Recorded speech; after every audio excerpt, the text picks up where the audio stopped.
you've set goals to make, like small dick goals like I did, make £500 a month, you're gonna hit it. You know, £500 a month after a few months of like, I don't know, 1-2 months of like doing something, you're gonna hit it, right?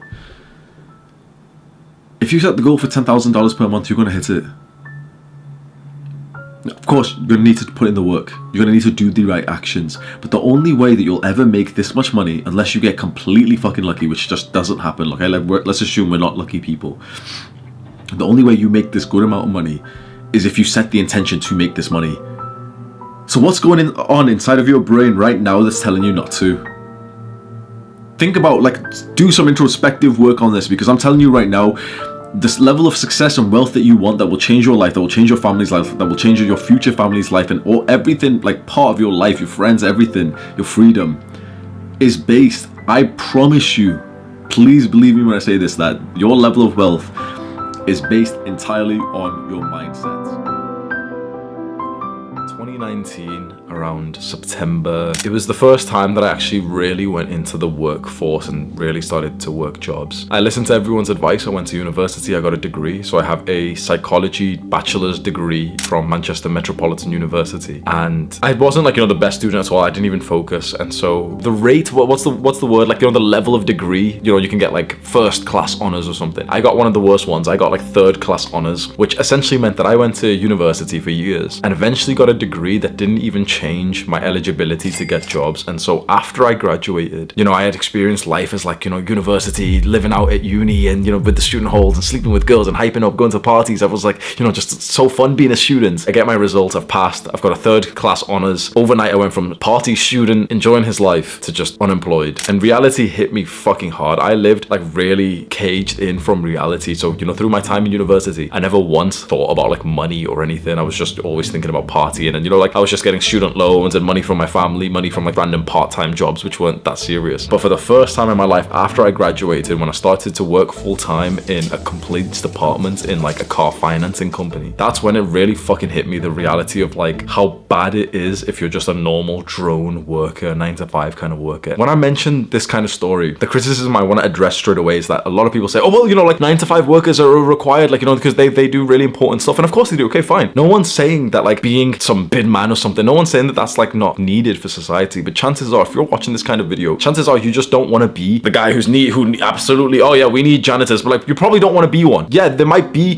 janitors that we need, there might be like bin men and, you know, people who work 9-to-5 that we need, fine. But chances are you have higher aspirations than that, because I did. As much as, you know, it's so wholesome to work like a stable 9-to-5 job, it's like I had bigger dreams than that. And it was around this time that when I was first working my full-time job, and it really fucking hit me of like, oh, so this is how the world works, this is how money works. So we're the drones getting fucked over, making £8.41. That's how much I used to make, £8.41 per hour, just working for some big corporation that doesn't give a fuck about us. I had just come out of the education system, so I was still kind of new to working. And so, you know, like you spend all your life in the education system, you get kind of used to having, like, for example, Christmas break being like 2 weeks. You get used to like summer holidays, you know, 6-week summer holidays. You know, when you get a job, you don't get fucking like 2-3 weeks off for Christmas. You get like 1 day off, bro. And this girl next to me in this same job, she was like, oh, but don't worry, because we get 3 days off for Christmas this year. That was something to like boast about and feel excited about, that we get 3 days off for Christmas. I remember literally leaving my apartment first thing in the morning, going to work, working, and honestly working hard. Like I was actually a very hard worker, taking all these like complaint calls and everything I was taking. I remember on my best day I took like 90 calls, and everyone else around me was taking like 40 to 50. You know, all like the people around me were just a bit like slower, eating snacks whilst we were working and shit. And I was like fucking fast with like, you have to like pick up a call, someone's shouting, oh yeah, my car's not working or something, you've got to transfer them to somewhere else to pick up the next call and stuff. And I got like a really good rhythm going. And I remember being like honestly a harder worker than the people I worked around, but just seeing their stories, and no offense to them because they were really nice people, but just for the first experience, seeing other people around me who had been working at the same company for years and years and years. And I just told my girl this story about a different girl who I worked with. She was employed there for 2 years. So get this right, she was 16 years old when she started working for this company. She was now 18. She was still on £16,000 2 years later later at age 18, I joined in and another person joined with me. We were making like 17.5, so we were actually getting paid more than she was, even though she was at the company for 2 years. And even our wage was low, 17.5 thousand a year, bro. That's not a lot of money, bro. And so this girl just always seemed,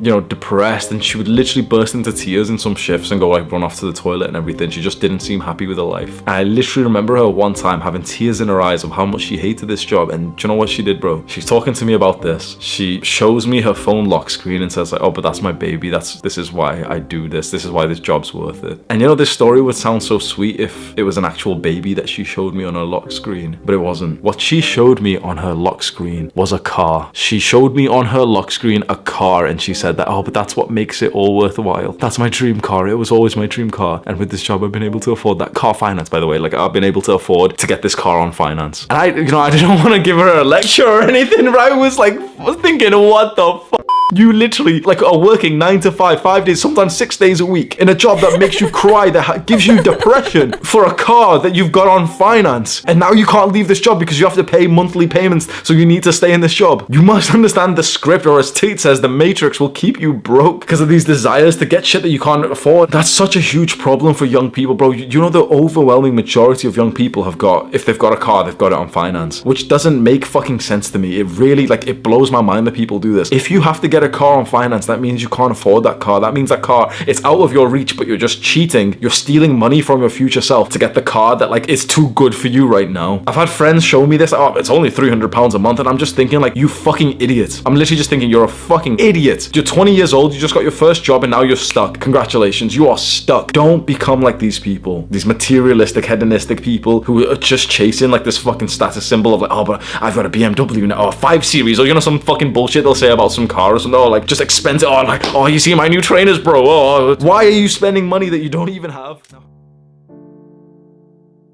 magic of thinking big. It's just these old school guys who are literally just telling you like, no, like, you can do it, you can achieve what your goal is. Now, some dickhead is gonna comment like, oh, so Hamza, I'm black, so you think I can, if I set the goal to be white? Like, shut the fuck up. Who, like, some motherfuckers say, oh, Hamza, do you think I can get a Lamborghini tomorrow? Shut the fuck up. Don't criticize someone who's saying like to believe in, like I say I believe in you. Don't throw it back to me with this stupid idea of like, but do you think I can just wish a Lamborghini in my house tomorrow? Like, of course not. It's not that you can just suddenly get something, or that you can get something which is well and truly impossible. Whatever you think is impossible usually isn't, right? Impossible is literally like I just used the impossible example of the black guy turning white, but it's like, that's not even impossible. So you see, like, whatever you think is impossible usually isn't. But these like little small dick people, they'll throw it back at me with this idea of like, oh, but see Hamza, like my edgy example of like why you can't just wish for what you want with the right mindset and the right belief. When you set the goal, the idea isn't like to just get the fucking Lamborghini tomorrow. The goal and the belief is just that you simply can do with the right amount of work required for it. I told you, like, when I was living in Manchester and I believed that I could do anything, right? The reason why I chose YouTube is because I started to see that I could become a success in whatever it was with enough work. I am not like musically talented whatsoever. I'm not like a good rapper or anything, right? But I knew for a fact that I could make it in like the rap industry. And that's not even like, if you think that's cocky or something, it's like, it's just the truth. With my work rate, 4 hours, waking up at 5 a.m, 4 hours of deep work and stuff, bro, of course I could. TikTok dancing, of course I could. Clinical psychologist, of course I could. Therapist, of course I could. But that isn't me saying that, oh, I'm just gonna have it tomorrow, like without the fucking work done. It's like me saying I could do if I put in the work for it. Then the big question comes. This is when now you're above every fucking entrepreneur and student and pretty much the majority of people. If you've got to this point so far, if you're with me right now and you're like, yes, Hamza, I agree with you. I could do whatever I wanted as long as I put in the work. Now we're getting into like spiritual fulfillment, and this is like next level kind of stuff. Forget 10,000 a month. That's like insignificant to what we're going to discuss now. Spiritual fulfillment, like I don't know even how you'd explain it, but now you have the final freedom in your life to choose. Okay, you can pretty much do what you want, so now you get to choose. You can become a success in what you want. So what exactly is it that you want? This is now next level shit. Instead of being a normal person who thinks about the reward they want, so the reward is 10,000 a month, right? That's medium dick energy. You want to know what big dick energy is? Now it's specifically thinking, what problems do you want to solve for the rest of your life?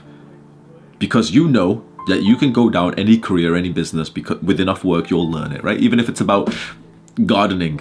With enough work, you'll learn enough about gardening and all the ins and outs of the gardening business to make a success. If you can believe that, as well as you can believe that you could become a rapper with enough work and learning the ins and outs and everything, now you finally have the freedom to actually choose exactly what is it that you want. Because either way, the end reward of these different careers and stuff is success, it's wealth, it's freedom in a sense, right?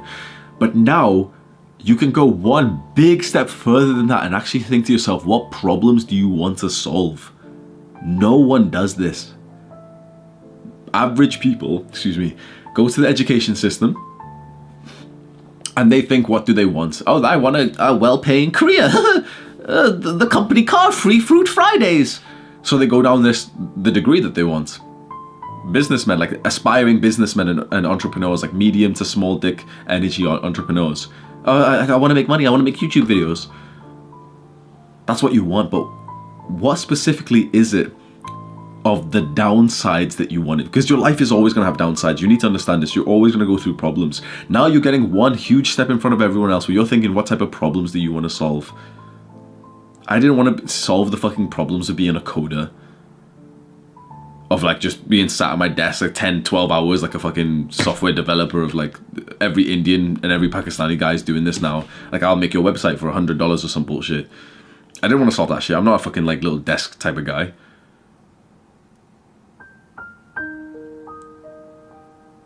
There's like the huge level rewards are just waiting for the people who believe that they can get it. And this is where the magic of thinking big comes. If you believe that everything that I've just said, if you agree with it, then the simple question is then why not just think bigger? Why not just set bigger goals? Why not set your goal to have the most perfect 10 out of 10 body? You see like some attractive girl's boyfriend and you're like, hang on, like what the fuck? How did he get her? You know how? Whilst you've been spurging out, simping, looking at this girl thinking that you can't get her, this guy walks straight up thinking that he deserves it and he got her. The same with the dumbass who makes a lot of money.